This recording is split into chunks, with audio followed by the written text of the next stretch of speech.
This is Mark Anthony with Mercury Time Price Analytics, and welcome to our Bitcoin tutorial video. Now, in this video, we'll be talking about putting together the different algorithmic metrics that you see on the screen. Most importantly, everything is designed to work together. Same way with our S&P 500 E-mini algorithms, our NQ futures algorithms. Same goes for our Bitcoin algorithms. So first, let me define the different algorithmic metrics that are on the screen, and then we'll break them down one at a time. So weaving through the screen, you've got some time price oscillators. You've got two white ones and two orange ones, and then you've got an additional dashed purple one, which is called the matrix pivot, and we'll talk about that in just a minute. Now, the two white oscillators, those are the primary metric for those that day trade Bitcoin. And of the two, the solid white line is the longer cycle, meaning slower moving of the two. And the dashed white oscillator is a shorter cycle, meaning it moves faster. Same metaphor applies for the two orange oscillators. The solid orange one is longer cycle, slower moving. The dashed white orange is the dashed orange is a more responsive, faster version. So these two orange oscillators are, think of them as trend algo oscillators, and the two white ones are more of your day trading algo oscillators. And even if you're day trading, the trend algos come into play very, very frequently. The fixed horizontal lines here, you've got our Mercury bands, long cycle algo pivots, and then you've got some metrics that we put out in the morning, specifically our daily algo bull bear pivot, which comes out right around 8 a.m. Eastern time, and our long cycle morning algo pivot, which comes out around 9:10, give or take a few minutes. Now, the purpose of the Mercury bands are to aid you in risk management, because one of the toughest things for a lot of traders is you get in a trade, it's doing what it's supposed to, it's making money, but where do you take profits? Where do you take incremental profits? At what point is the trade moved enough that possibly you just want to take the trade off and book the entire profit? Well, you don't have that guesswork, because you've got these algorithmic horizontal pivots. The Mercury bands are very important inflection points, and they're very binary. Either they hold or they break violently, and we'll show you a couple examples of both. But for example, if you're in a short trade, as price is coming down into the Mercury bands, well, this is where you take partial profits or take off the trade entirely.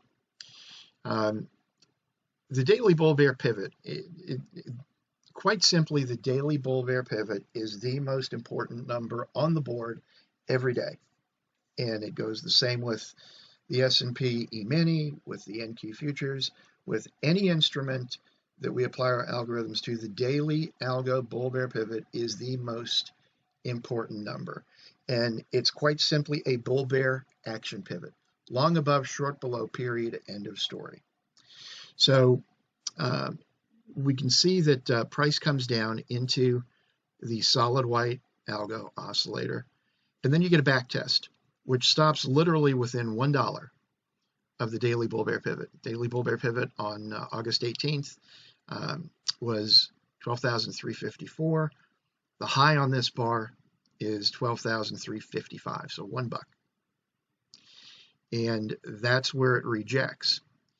Now, the matrix pivot, what the matrix pivot is, generally speaking, when price is above the matrix pivot, this purple hash on each price bar, when price is above the matrix pivot, generally speaking, you either want to be long or flat, okay? When price is below the matrix pivot, you want to be either short or flat. Now look, flat is always an option, and Bitcoin, more than any other instrument, you have to be patient. Patience and planning, P&P, and I know it sounds silly, but it's all about patience and planning with Bitcoin. You can't hyper trade this instrument. It'll rip your face off. The nice thing about our algorithms is they allow you to have patience in planning because you know where these key levels are before price trades into them. So in the morning, around 8 o'clock, or a little bit before 8, you get this move down. It comes back up. This is what, 8:30, a little after 8:30. So the daily bull bear pivot had already been published. And not only do we provide you with the metric, the price itself, but we overlay this on the live chart so you can see that price bounced off the oscillator and now it's coming up to back test into the daily bull bear pivot. Well, right at that spot, you've also got the purple matrix pivot. So a back test into this level that fails, well, that's a spot where either you're going to be flat or you're going to get short with a stop just above the daily bull bear pivot. And that's the other great thing about having these algorithmic levels is when you're trading with, when you're taking entries against these levels, you know very quickly if you're wrong. And look, the whole thing about trading, it's not about winning percentage. A lot of new traders, and I don't mean that in the pejorative sense, I've been trading over 40 years. Every new trader is obsessed with what's the winning percentage. Well, if you ask any professional trader that does this for a living, they'll tell you 50%, maybe a little bit better. And as a new trader, you're scratching your head thinking, well, how do you do this for a living when you're only right 50% of the time? Well, it's risk management. The amount that you lose when you're wrong needs to be very small relative to the amount that you make when you're right. It's all about risk management. Trading is not about being right 70, 80% of the time. Even the machine learning algorithms that the institutions use are not right that percentage. Now, what you're looking at on the screen here is the same metrics that those machine learning algorithms use. But the point is this. Let's say, for example, you got short into this back test of the daily bull bear pivot. Well, if the thing runs higher through that, going through trading up and above and getting price acceptance above the daily bull bear pivot and above the matrix pivot, well, you can't sit there and be stubborn short. All right. So the whole idea with algorithmic trading is it allows you to have patience and planning because you know where the levels are. And more importantly, it allows you to have very tight risk management. So if you're wrong, you're keeping the loss minimal. And when you're right, well, then you've got substantially more profit than those times that you're wrong. And that's the whole idea. All right, so you get your back test up into here. Now notice what's happening with the dashed white oscillator. When it comes in here off the left of the screen, it's clearly sloping higher. And it levels off here, starts to level off about 1 a.m. and it goes sideways, and then it rolls over. Now, you use the matrix pivot in concert or in tandem with the directional slope of the white oscillators. So for example, let's say you didn't catch this move here to short this into the bull bear pivot. You had a big move down to the Mercury band at 11,844. Now, you get this move back up. Where does it fail? It fails on a back test of two algorithmic metrics. It comes back up into this Mercury band at 12,132, but it also fails on this first back test into the matrix pivot. Now, I mentioned earlier that with the matrix pivot, which is this purple hash, that generally speaking, and there are exceptions, but generally speaking, when price is above the matrix pivot, you're either long or you're flat. When price is below the matrix pivot, you're either short or you're flat. But the key is you interpret the matrix pivot relative to the directional slope of the day trade algo oscillators. And here's what I mean. The dashed white algo, again, enters the screen left, and it's on an uptrend, and then it levels off, and then very clearly it rolls over. So at this point, when price comes up into the matrix pivot, what direction is the trend? The day trading trend is down. Now, the longer cycles,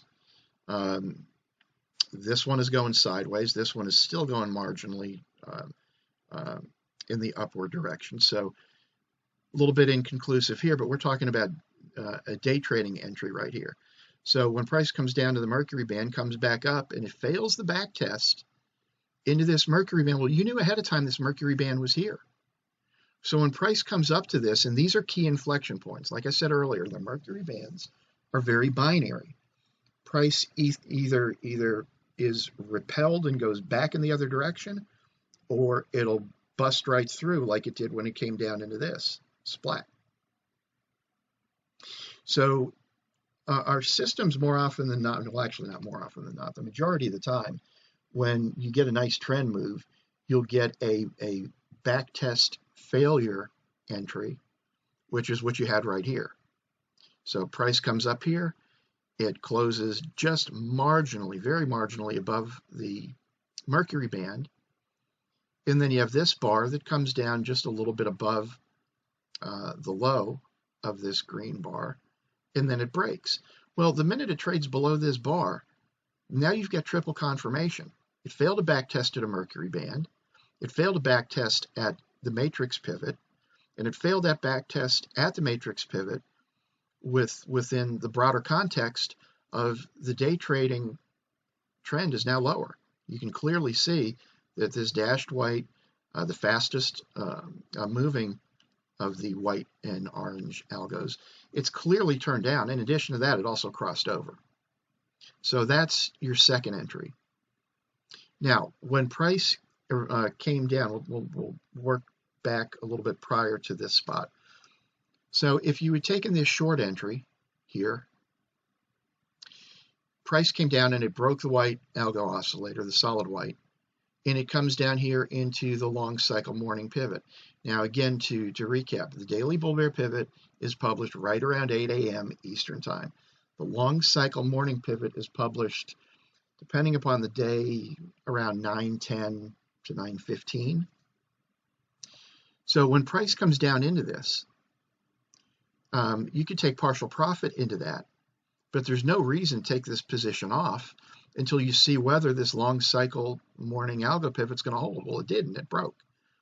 Now, if you didn't take partial profit coming down into this spot, and partial profit assuming you have more than one contract, if you're only trading a one lot, there would have been nothing wrong with taking the position off down in here. I mean, that would have been a nice trade. But then you get a bounce back up. Now, where does that bounce fail? It fails on the back test into the solid white oscillator, which had just peaked right in here. Okay? See a theme here?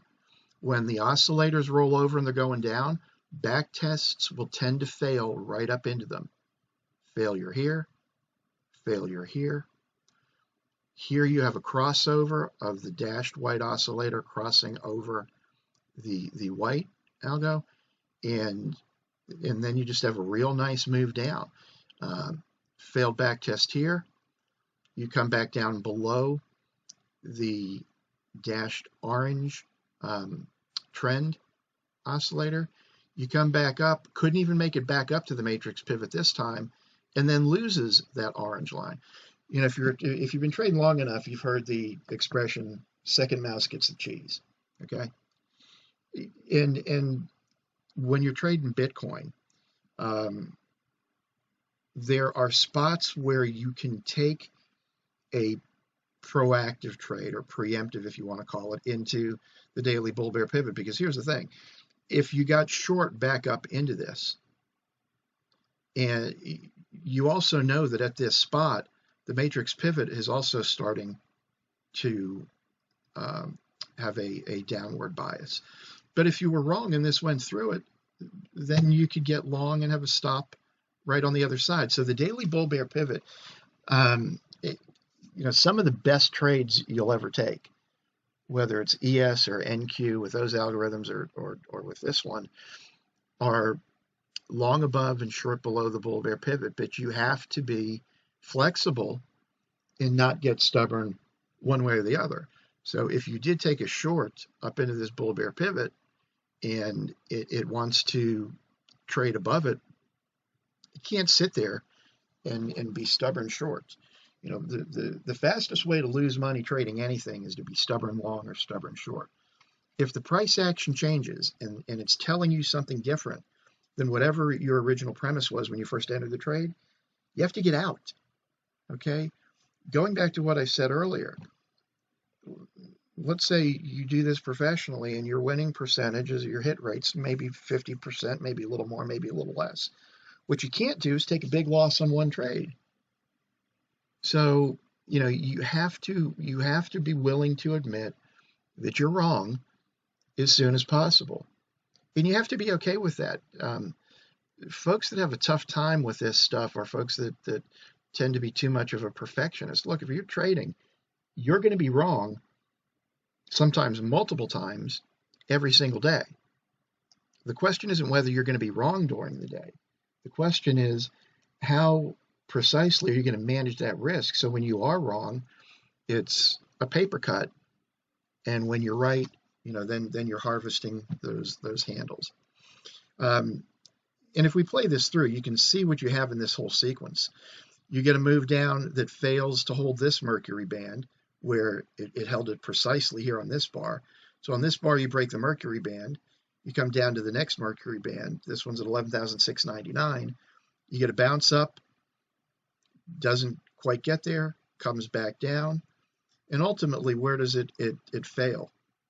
It comes back up and fails at the confluence of this same dashed white oscillator at this point here, where it's in confluence with this Mercury band. And then you have another failure, and then you have another back test failure, and on and on and on.